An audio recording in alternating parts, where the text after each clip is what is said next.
नमस्कार दोस्तों, कैसे हो आप लोग। आज हम लोग एनईएफटी सिस्टम को देखने वाले हैं। एनईएफटी का फुल फॉर्म क्या होता है? National electronic fund transfer. National electronic fund transfer मतलब कि नेशनली हम लोग इलेक्ट्रॉनिकली फ़ंड को ट्रांसफ़र कर सकते हैं एक बैंक से दूसरा बैंक, यानी पूरे नेशन वाइड हम लोग एक बैंक से दूसरे बैंक में इलेक्ट्रॉनिकली फ़ंड को ट्रांसफ़र कर सकते हैं। इसका ही सिस्टम है एनईएफटी सिस्टम। ये जो सिस्टम है ये आरबीआई के द्वारा ओन्ड है, यानी आरबीआई का ये सिस्टम है और आरबीआई ही इसको ऑपरेट भी करता है थ्रू बैंक्स।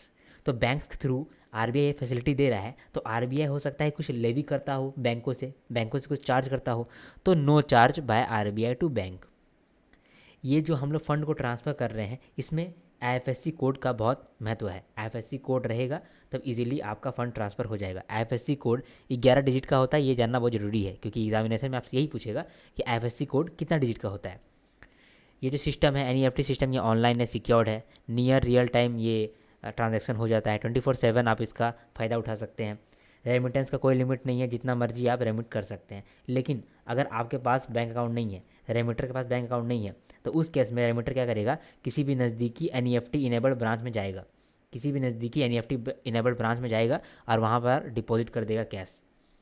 लेकिन अगर आपका बैंक अकाउंट नहीं है और आप चाह रहे हैं कि आप पैसा भेजें, तो उस केस में आपका लिमिट है 50,000 पर ट्रांजैक्शन। ऐसे तो कोई लिमिट नहीं था ना, लेकिन यहाँ पर लिमिट हो जाएगा अगर आपके पास बैंक अकाउंट नहीं है, रेमिटर के पास बैंक अकाउंट नहीं है।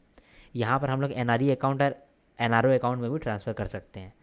इसके साथ साथ बीवेयर मैगजीन एगो मैगजीन आता है, ये आरबीआई का मैगजीन है, ये भी आप याद रखिएगा, ठीक है। ये आरबीआई का मैगजीन है, ये भी आप याद रखिएगा, फॉर अवेयरनेस पर्पस आरबीआई इसको इशू करता है, बी अवेयर, ठीक है। मिलते हैं नेक्स्ट वीडियो।